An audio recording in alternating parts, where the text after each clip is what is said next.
Je vais vous présenter une technique de management et de coaching issue de la psychologie stoïcienne qui vise à articuler, à équilibrer bien-être, c'est-à-dire apaisement, et efficacité, c'est-à-dire orientation-action, face aux difficultés professionnelles, les nôtres comme celles de nos collaborateurs ou de nos coachés. Donc une technique aussi bien à utiliser pour nous-mêmes qu'une technique à laquelle on peut former nos collaborateurs et nos coachés. Cette approche repose sur un petit manuel pratique de sagesse philosophique très court, le manuel d'Épictète, philosophe stoïcien du 1er siècle. Je vous invite à lire dans les jours qui viennent ce manuel d'Épictète.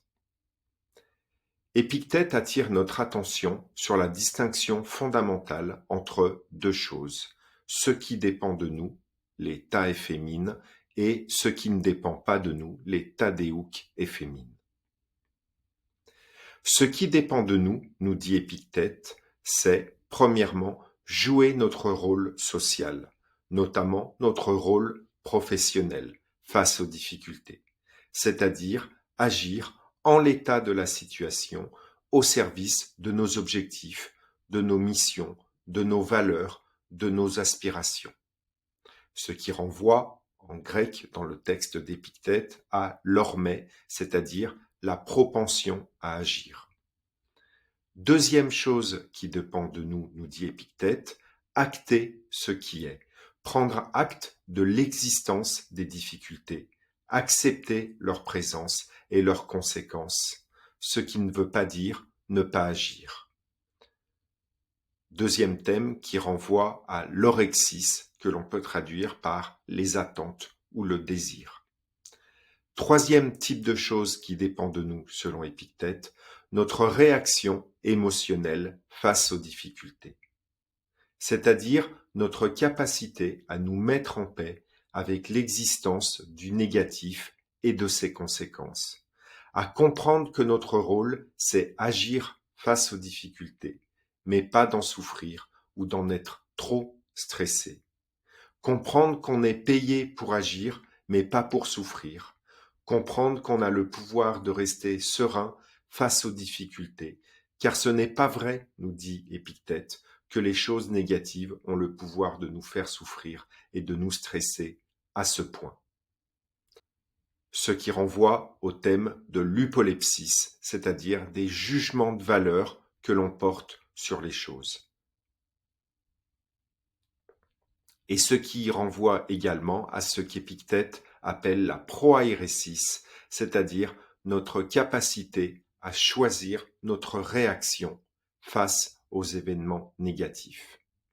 D'un autre côté, nous dit Épictète, ce qui ne dépend pas de nous, c'est contrôler totalement les résultats de nos actions, contrôler totalement les autres, leurs pensées, leurs actions, leurs émotions, contrôler totalement les situations et les événements.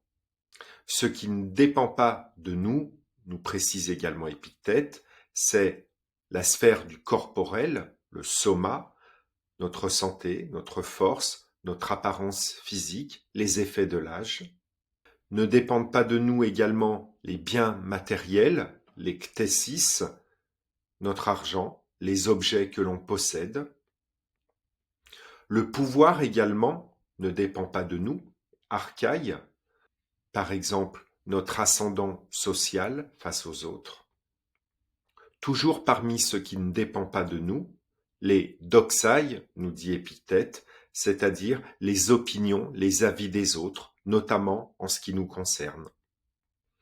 Enfin, ne dépendent pas de nous les propateia, c'est-à-dire nos réactions émotionnelles négatives primaires face à un événement surprenant ou négatif. Et Épictète nous dit, si tu veux que ce qui ne dépend pas de toi dépende de toi, tu seras malheureux toute ta vie et tu passeras celle-ci à accuser les dieux et les hommes. La technique de management et de coaching stoïcien que je vous présente est donc une question de frontière à ne pas dépasser. Elle nous invite à nous focaliser sur ce qui est avant la frontière, nos actions qui incombent à notre rôle, dans le sens de nos objectifs et de nos valeurs, et à renoncer à contrôler ce qui est après la frontière, les résultats de nos actions, les événements, les autres. Cette approche que je suis en train de vous présenter, c'est donc une approche de réallocation d'énergie, de refocalisation d'activité, qui consiste à passer d'un état anxiogène et contre-productif, où je mets toute mon énergie à refuser d'acter ce qui ne dépend pas de moi, à ruminer le négatif, accuser, ressasser, diaboliser, imaginer les pires conséquences, regretter, déplorer, pour passer à un état d'apaisement et d'orientation-action, où je réalloue toute mon énergie à acter, à accepter la présence de ce qui ne dépend pas de moi, de ce négatif que je ne peux pas totalement contrôler et de ses conséquences que je ne peux pas totalement contrôler non plus. À comprendre que je suis là, non pas pour souffrir de ça, mais pour le gérer au mieux. À comprendre que ces situations n'ont pas le pouvoir de me faire souffrir et à me focaliser ici et maintenant sur le fait de jouer mon rôle social, mon rôle professionnel et à agir sur ce qui dépend de moi en l'état de la situation.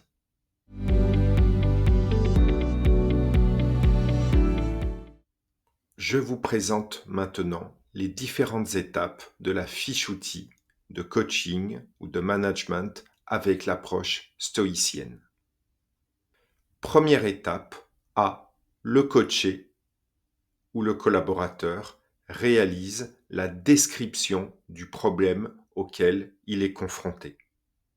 Cette description du problème se traduit par le fait que le collaborateur explique quel est le problème, pourquoi c'est un problème, pourquoi c'est grave, pourquoi c'est injuste, pourquoi ce n'est pas normal et pourquoi c'est inadmissible. De qui c'est la faute, pourquoi c'est et ce sera toujours ainsi et pourquoi c'est insupportable.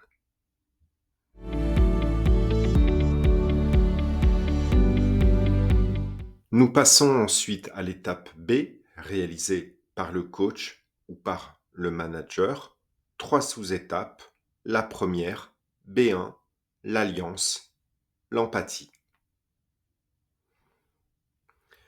Durant B1, le manager ou le coach réalise une double empathie. Premièrement, une empathie cognitive qui se traduit par le fait que l'on signifie au collaborateur que l'on comprend ce qu'il se dit face à la situation négative à laquelle il est confronté, et l'empathie émotionnelle qui se traduit par le fait qu'on lui indique, qu'on imagine ce qu'il peut ressentir au niveau émotionnel face à la difficulté qui est la sienne. Cette empathie, elle doit être réalisée de façon authentique, notamment parce qu'elle va rendre possible ensuite le message qui va être délivré durant la sous-étape suivante, B2. Exemple de phrase type d'empathie cognitive, je peux imaginer ce que vous avez pu vous dire à vous-même à ce moment-là. Je comprends les idées qui ont pu vous passer par la tête durant cet événement. Exemple de phrase type d'empathie émotionnelle. Pour avoir pu vivre ce genre de situation, je sais ce que vous avez pu ressentir lorsqu'on vous a dit cela. Je comprends que oui, c'est difficile de ressentir cette déception lorsqu'on vous a répondu de cette façon. Sous-étape B2, le coach ou le manager invite le collaborateur à prendre acte et à se mettre en paix avec ce négatif qui ne dépend pas de lui. Il l'invite à prendre acte de ce qui est, à comprendre que ces choses négatives ont le pouvoir d'être inconfortables à un niveau 1, mais n'ont pas le pouvoir de le faire souffrir à un niveau 2. B2 est donc une étape d'empowerment. Étape d'empowerment où l'on signifie au collaborateur ou au coaché qu'il a un pouvoir de décision, de réaction face à cette situation négative. Exemple de phrase type d'acceptation et d'apaisement durant cette étape B2. Je ne vous dis pas que c'est bien qu'il se produise cela, mais c'est ça la réalité concrète de ce métier. Et oui, c'est bien négatif, mais ce n'est que du négatif. On n'est pas obligé de se rendre malade avec cela. Ce ne sont que des faits négatifs, et même bien négatifs, mais rien de plus. Et on a la capacité, au fond, à rester serein face à ça, en prenant acte que notre travail, c'est de gérer ça, mais sûrement pas d'en souffrir. Personne ne nous demande cela, et on n'est pas obligé de croire qu'on doit se rendre malade avec ce type de situation. Cette étape B2, elle rend possible une réallocation d'énergie qui va être réalisée à partir de la sous-étape suivante, B3. Sous-étape B3, le manager ou le coach invite le collaborateur ou le coaché à agir sur ce qui dépend de lui, à jouer son rôle, à être orienté action et solution en l'état de ce contexte négatif, au service de ses finalités et de ses missions. Exemple de phrase type d'orientation-action. Maintenant, quelle première action vous pourriez réaliser ici et maintenant pour mieux gérer en l'état cette situation? Parce que notre rôle ici, c'est pas d'arriver à tout contrôler, mais d'agir, de gérer au mieux. Notre rôle professionnel, c'est d'agir en professionnel que nous sommes. Qu'est-ce que vous pouvez faire maintenant du coup?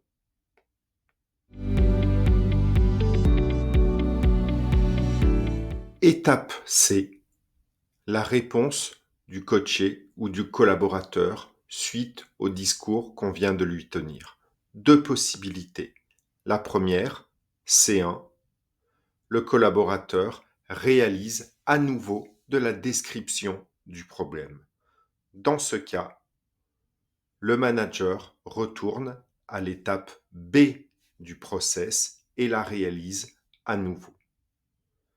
Deuxième possibilité, le coaché est orienté action, orienté solution dans le cadre de sa réponse. Nous sommes donc dans le cas de C2 et dans ce cas-là, à l'étape D, le coach réalise D2.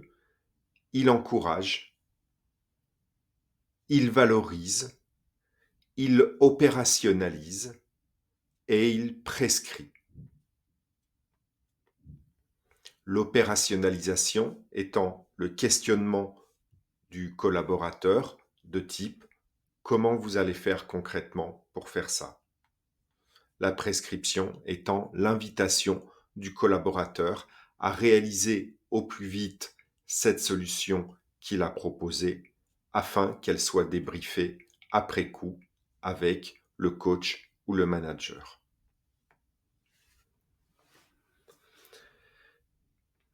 D2 étant terminé, le manager ou le coach peut souhaiter une deuxième action suite à cette première action de solution.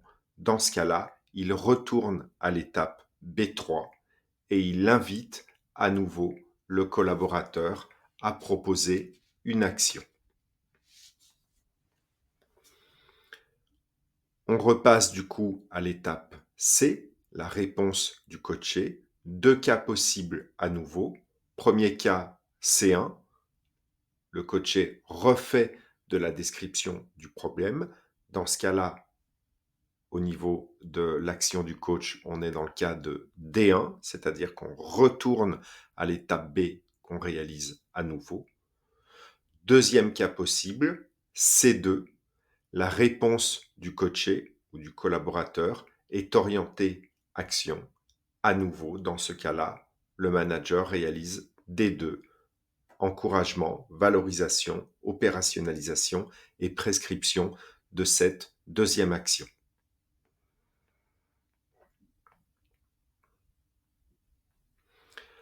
Lorsque le manager ou le coach estime qu'il a fait fabriquer suffisamment d'actions, de solutions par le coaché, le process est terminé.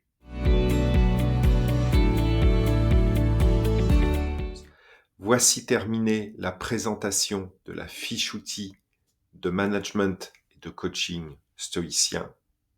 La partie 2 de cette première vidéo vous fera une démonstration de cette méthodologie par le bot d'IA Erga spécialisé dans cette technique.